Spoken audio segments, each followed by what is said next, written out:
Oncology और precision oncology की lead हूँ मुंबई और महाराष्ट्र में अपोलो ग्रुप्स ऑफ हॉस्पिटल्स की तरफ से।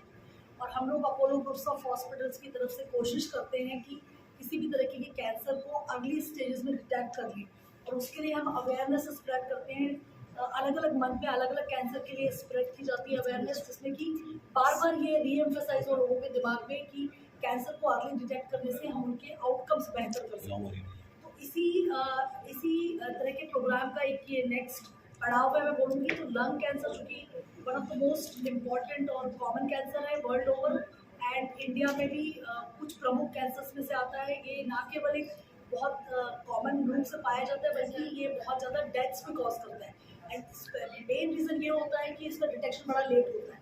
तो इसलिए हम लोग इस प्रोग्राम के माध्यम से हम ये सेंसिटाइज करना चाहते हैं पॉपुलेशन को, स्पेशली जिनमें चांसेस इस बात के ज़्यादा हैं कि उन्हें लंग कैंसर के लिए प्रोपेंसिटी ज़्यादा है, बिकॉज उनके किसी तरीके के रिस्क बिहेवियर की वजह से, जैसा कि आपको पता है टोबैको के साथ बहुत ज़्यादा एसोसिएशन है, इंडोर आउटडोर पॉल्यूशन के साथ बहुत ज़्यादा एसोसिएशन है। तो इस तरह के हैबिट्स या इस तरह के एक्सपोजर्स और कुछ तरीके के जो ऑक्यूपेशनल एक्सपोजर हो सकते हैं, एस्बेस्टॉस, रेडॉन एक्सेट्रा, उन सभी मरीजों में, उन सभी मरीज नहीं बोलूँगी, उन सभी लोगों में हम ये सेंसिटाइज करना चाहते हैं कि वो they should come forward, get themselves screened, and यदि उसमें कुछ मिल जाता है तो वो एक्सपर्ट एजेंसियाँ हैं, जैसे अपोलो हॉस्पिटल में मल्टी डिसिप्लिनरी टीम है जो ट्रीट करती है, तो उसके माध्यम से उनका बेहतर से बेहतर इलाज पॉसिबल है और उससे उनका survival outcomes, quality of life सब इम्प्रूव कर सकते हैं। मैं डॉक्टर कंवल से रिक्वेस्ट करूँगी कि वो इस पर्टिकुलर प्रोग्राम के बारे में थोड़ा हाईलाइट। तो लंग लाइफ प्रोग्राम जो शुरू किया है अपोलो हॉस्पिटल में, लंग कैंसर स्क्रीनिंग प्रोग्राम दुनिया की बहुत सारी कंट्रीज में ऑलरेडी पॉपुलेशन लेवल पे, मतलब पब्लिक लेवल पे ऑलरेडी चल रहा है। जैसे अमेरिका हो गया, लंदन हो गया, यूके में ये लंग कैंसर स्क्रीनिंग प्रोग्राम वो अपने सुपरमार्केट्स तक लेके गए। उन्होंने ट्रक्स में सीटी स्कैन मशीन, छोटे मशीन इस्टेब्लिश करके वहां तक लेके गए। तो इंडिया में हम ये शुरुआत कर रहे हैं। ये प्रोग्राम ऑलरेडी कहीं कहीं पे चल रहा है, but mass scale country wide Apollo hospital में ये लॉन्च हुआ है। लंग कैंसर स्क्रीनिंग प्रोग्राम किसको ये सर्विस का बेनिफिट मिल सकता है? लंग कैंसर होने के बहुत सारे कारण हैं, उसमें से एक कारण जिनको स्मोकिंग का एक्सपोजर बहुत ज्यादा है, सिगरेट, बीड़ी, हुक्का, किसी भी तरीके का tobacco smoke exposure lung cancer का सबसे कॉमनेस्ट कारण है। इन पेशेंट्स में हम सारे लंग कैंसर, सारे स्मोकर शायद ये अफोर्ड नहीं कर पाए, पर किसने इस पे ज्यादा कॉन्सेंट्रेट करना है या यू शुड प्रमोट, और किसको फैमिली ने प्रमोट करना है कि इस टेस्ट का फायदा उठाया जाए, वो जिन्होंने एक दिन में एक पैकेट 20 साल तक पिया हुआ है, more than 20 pack years history of smoke exposure, जो पिछले 15 साल में आइदर क्विट कर चुके हैं या तो एक्टिवली स्मोक कर रहे हैं, up to 15 years after stopping the smoking, इस प्रोग्राम का बेनिफिट हो सकता है। इसमें क्या किया जाता है, जब पेशेंट्स कोई अपने आप से कि आई एम डिक्लेयर कि मैं स्मोकर हूँ, मुझे इस अपने आप को लंग कैंसर के लिए स्क्रीन करना है, वो पेशेंट्स पल्मोलॉजिस्ट, कैंसर स्पेशलिस्ट या फिजिशियन, किसी भी अपने खुद के फैमिली डॉक्टर से ये चीज बयान कर सकता है कि मुझे इस तरीके का स्क्रीनिंग, या मैं स्मोकर हूँ और मुझे रिस्क लग रही है, तो क्या करूँ मैं आगे। तो ये पेशेंट्स लंग कैंसर स्क्रीनिंग का फायदा ले सकते हैं। इसमें सीटी स्कैन किया जाता है। ये जो रूटीन तरीके का सीटी स्कैन अवेलेबल है वही सीटी स्कैन है। बस इस सीटी स्कैन का फायदा है कि ये low dose CT scan, radiation ज्यादा होना भी बॉडी के लिए हानिकारक होता है, तो लो डोज सीटी स्कैन का बेनिफिट हमें रिस्क से कम है। बेनिफिट बहुत ज्यादा है, रिस्क बहुत कम है इसमें।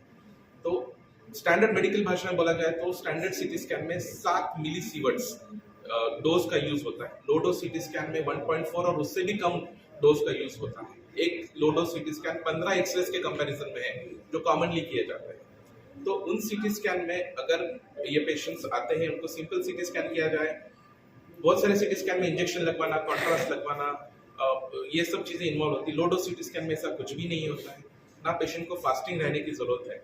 तो it is a very simplest test. Simple loose clothes पहन के आने, उनको हॉस्पिटल के क्लोथ्स में भी चेंज नहीं करना होता है, और ये test within 20 seconds breath hold में ये टेस्ट हो सकती है। तो लेस देन 1 मिनट में पेशेंट का स्कैन होकर हमें रिपोर्ट मिलता है।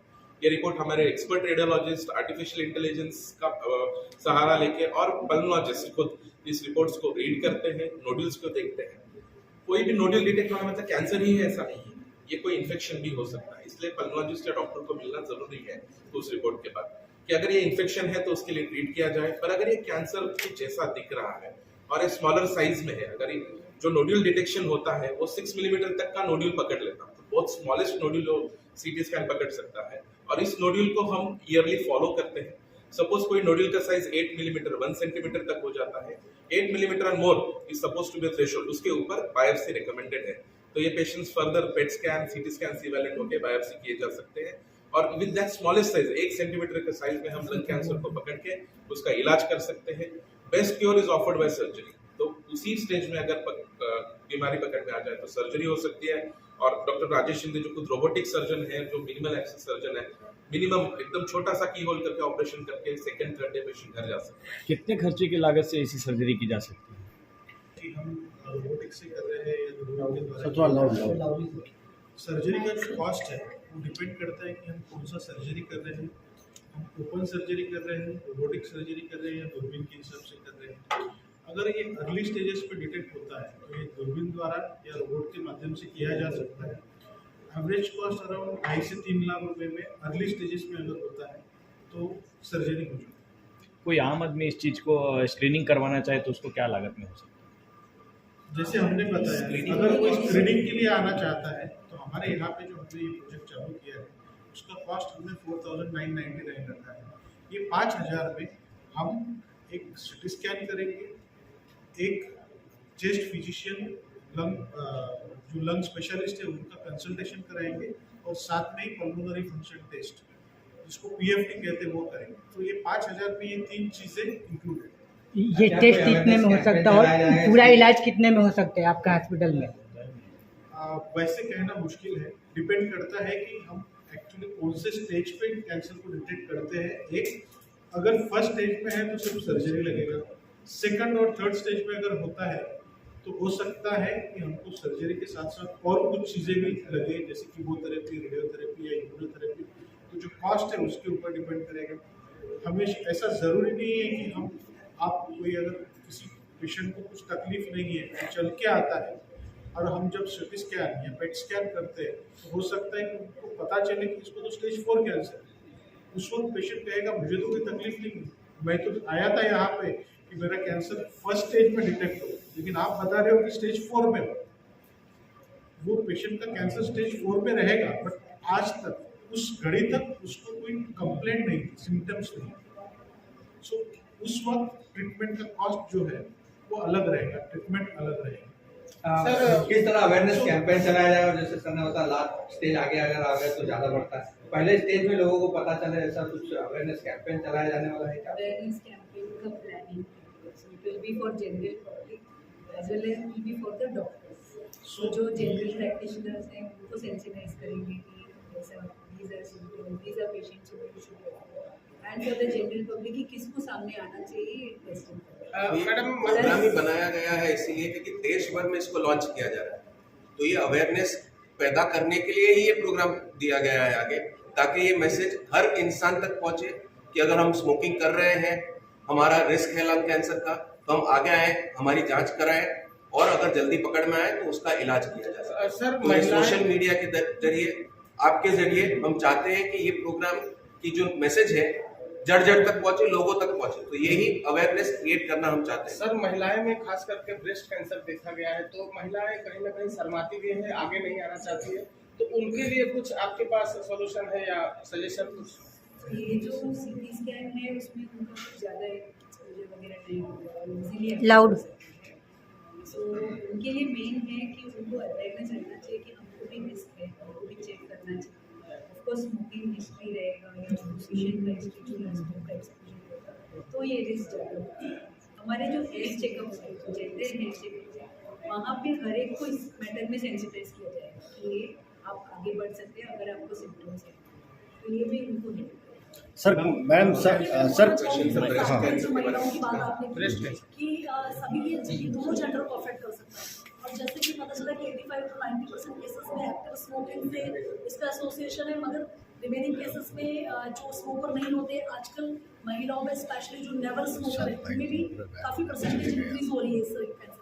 तो एक तो इम्पोर्टेंट कॉज है पैसिव स्मोकिंग या सेकंड हैंड स्मोकिंग, कि वो तो नहीं स्मोक कर रहे हैं मगर फैमिली में दूसरे लोग स्मोक कर रहे हैं, वो अननेसेसरी उस स्मोक के से प्रभावित हो रहे हैं, दुष्प्रभावित हो रहे हैं जनरेशन।